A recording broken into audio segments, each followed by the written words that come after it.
What if the person you trusted most turned out to be your greatest enemy? What if your own flesh and blood betrayed you, leaving you with nothing but memories of a life you once knew?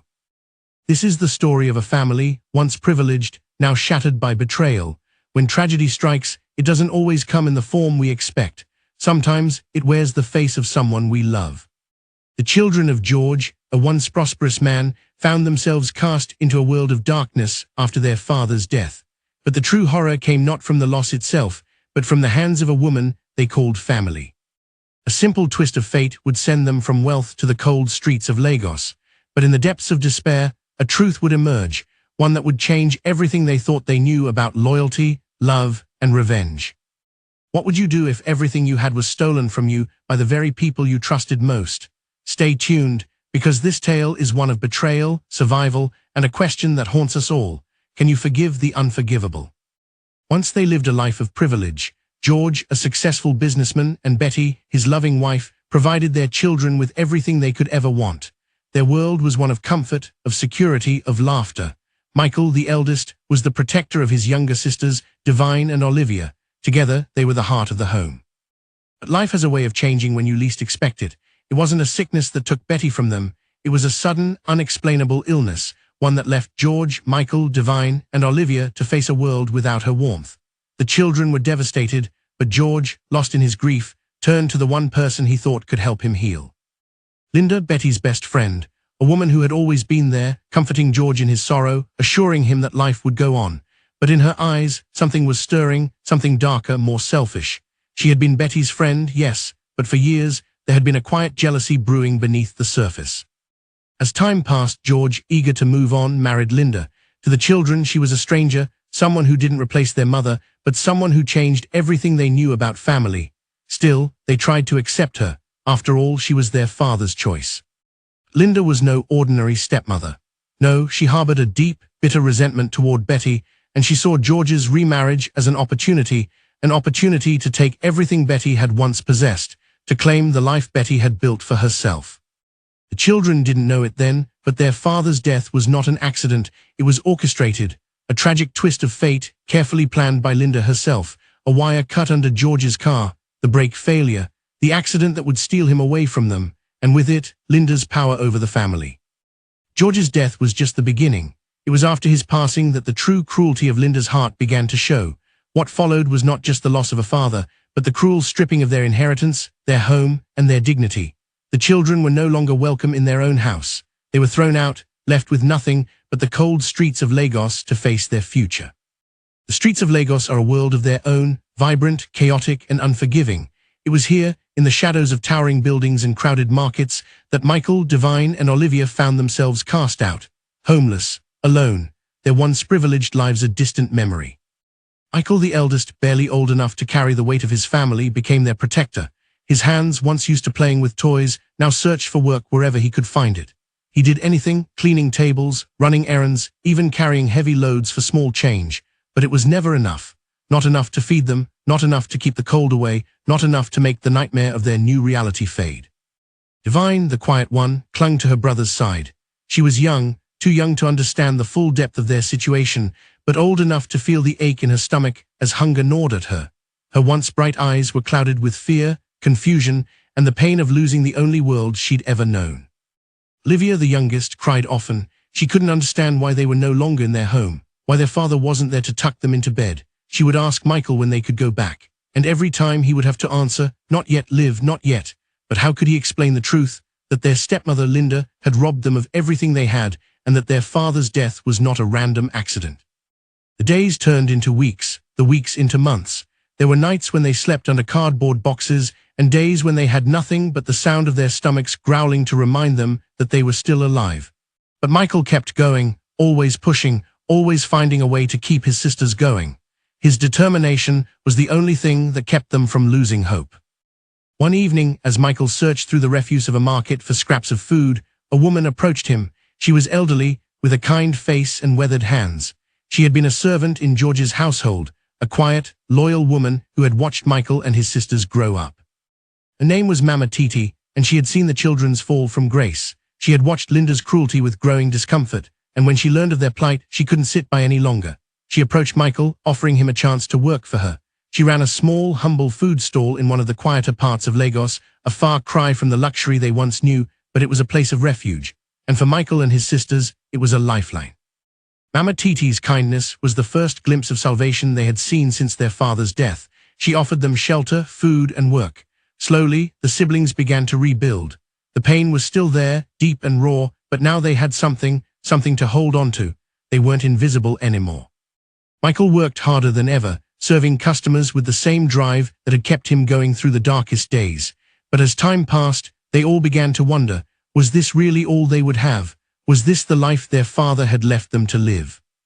Back of Michael's mind, a seed of doubt began to grow. The thought that maybe, just maybe, they weren't meant to live like this, that there was more to their father's death than they had been told. The questions burned in him, but he had no answers, until one day a familiar face appeared. It was an old family lawyer, a man who had worked with George for years, and he brought news that would change everything. Years had passed since that fateful day when George's car crashed, but the pain never truly left. Michael had worked tirelessly, Divine and Olivia had grown, and life, though hard, had begun to feel like it might be possible to move forward. Yet deep inside, Michael could not shake the feeling that something was missing.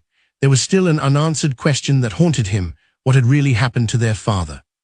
It wasn't until that afternoon, as he worked at Mama Titi's stall, that the truth began to unravel.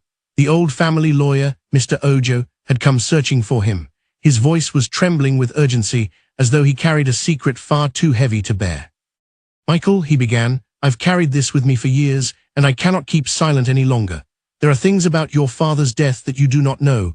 I've waited for the right moment, but I fear time is running out. I need to tell you the truth."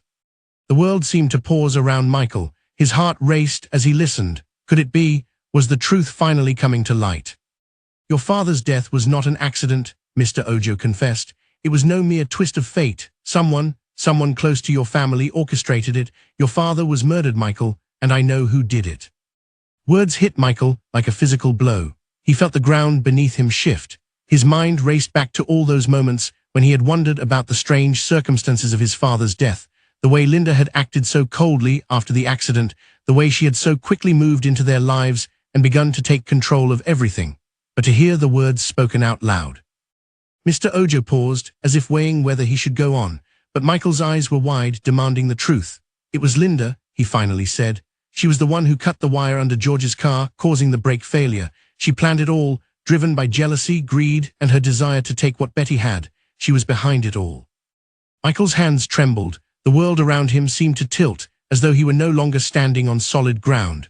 The woman who had once been their stepmother, who had fed them and taken them in after their mother's death, had been the one to steal everything from them. She had murdered their father, and in doing so, destroyed their entire family. The truth was undeniable, but what would Michael do with it? What should he do? Mr. Ojo's voice shook as he continued. "Linda's life is falling apart. She's very ill, she has cancer. It's only a matter of time before she dies, but before she goes, she wants to confess. She has been suffering with the weight of her sin. She asked for forgiveness, but I do not know if you can ever forgive her." For the first time in years, Michael was lost for words. The anger, the rage that had simmered inside him for so long flared up, burning brighter than ever. His father, his family, had been destroyed by the very woman who should have protected them. He could feel his sisters' faces in his mind, their trusting eyes now tainted with the truth of their past. They had been lied to, betrayed by the very person who had vowed to care for them. But there was something else stirring inside Michael, something deeper than anger. A part of him wanted to seek revenge, to make Linda pay for what she had done. But another part of him, a quieter part, one that he hadn't fully acknowledged until now, wondered if forgiveness could be the key to breaking free from the chains of anger and hate. Michael's thoughts were interrupted as he saw his sisters approach. They had heard the conversation, and they knew. They too had lived with the unanswered questions, the pain of never knowing the truth, and now they too would have to decide what to do with it. "Michael," Divine whispered, her voice fragile, "what do we do now? Can we forgive her?" Olivia, too young to fully grasp the weight of the situation, but old enough to feel the bitterness in the air, spoke up. Should we make her pay?" The siblings stood in silence, facing one another. The future stretched before them, uncertain. What should they do with the truth? Could they really forgive the woman who had taken everything from them? Or was this the moment when they would finally seek justice for their father and their family? Days grew longer as Linda's health continued to deteriorate. The woman who had once held the power to destroy their family was now a shell of herself, trapped in the very pain she had inflicted on others. She was weak, helpless, and consumed by the guilt of her actions. The cancer had taken hold, leaving her frail and vulnerable, just as she had made others feel. It was in these final days that Linda reached out to them. Her pride, once so unshakable, had crumbled away in the face of her own mortality. She could no longer hide from the truth of what she had done. And in a quiet moment, with the siblings gathered at her bedside, she spoke the words that would haunt them forever. I am so sorry," she whispered, her voice barely audible. "What I did to you, to your father, I was blinded by greed and envy. I ruined everything, and now I am paying for it. Please forgive me." Her words were soaked in desperation, her eyes filled with regret. But the siblings, standing around her, did not know what to say. How could they answer? Could they ever forgive the woman who had destroyed their lives, who had killed their father, and made them suffer in ways they couldn't even describe?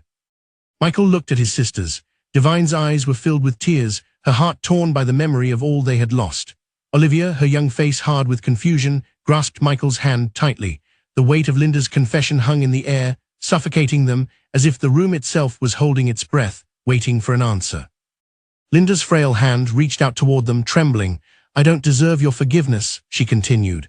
"But I need you to know I am truly sorry for everything I did. Please, I can't die in peace without knowing you've forgiven me." The siblings stood in silence. The decision they had to make felt too heavy for words. Could they let go of the years of suffering? Could they find it in their hearts to forgive the one who had caused so much pain?